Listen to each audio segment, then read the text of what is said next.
Karen parked her Porsche on my ranch. I towed it out with a tractor and built a wall. The sun beat down on my ranch, a sprawling patch of Wyoming dirt where I'd poured my sweat for 20 years. My name's Tom Heller, and this land is my lifeblood, every fence post, every blade of grass. So when I saw a silver Porsche parked smack in the middle of my grazing field, its chrome glinting like a taunt, I felt my blood boil. The driver, a woman in a crisp blazer and oversized sunglasses, was snapping selfies by my old oak tree, oblivious to the cattle scattering in confusion.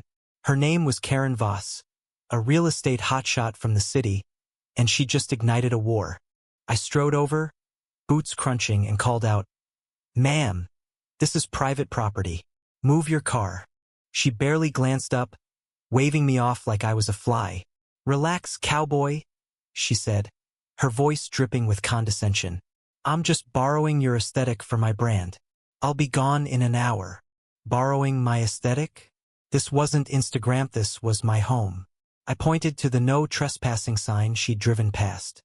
"You've got 5 minutes," I said, "or I'm towing it." Her laugh was sharp, like glass breaking. "Tow my Porsche? With what, your donkey?" That did it.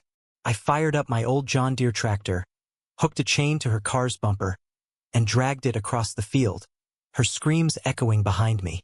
The Porsche's undercarriage scraped against the dirt, leaving a trail of hubris. Karen chased me, her heels sinking into the mud, hurling threats about lawsuits and ruining my pathetic life. I didn't stop until her car was off my land, parked by the county road. Then I grabbed my shovel and started piling rocks into a crude wall along the fence line. If she wanted to play games, I'd draw the line in stone. By noon, Karen was back with a tow truck and a lawyer in a cheap suit, waving papers about property rights and damages.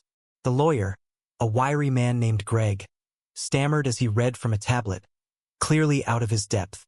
Karen's face was a storm of fury.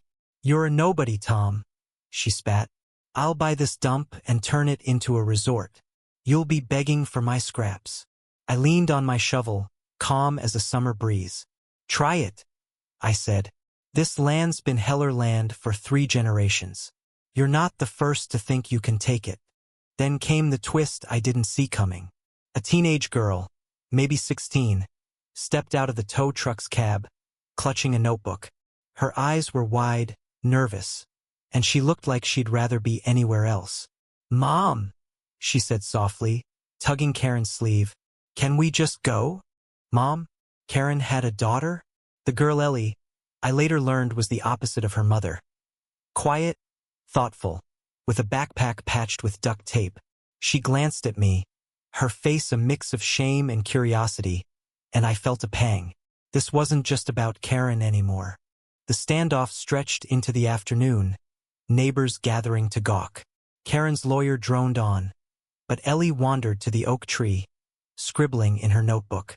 I caught her eye and nodded, trying to say without words that she wasn't her mother.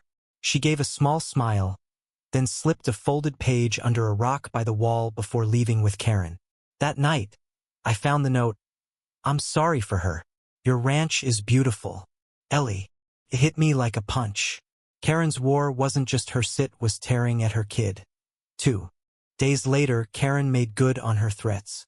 A developer's offer landed in my mailbox, 6 figures to sell the ranch. The letter promised progress, but I saw condos and golf courses swallowing my fields. I burned the letter in my fire pit. Then came the lawsuits, claiming I damaged her car and obstructed her rights. The legal fees started eating my savings, and whispers in town turned ugly. Some called me a hero, others a stubborn fool. I kept building my wall, rock by rock, but each one felt heavier. The final blow came at the county hearing. Karen strutted in, all polish and venom, her lawyer painting me as a violent relic. I stood alone, my voice steady but my hands shaking. Then Ellie walked in, unannounced, her backpack slung over one shoulder. She took the stand, voice trembling, and read from her notebook. "My mom says land is just money, but I saw Mr. Heller's ranch. It's his life.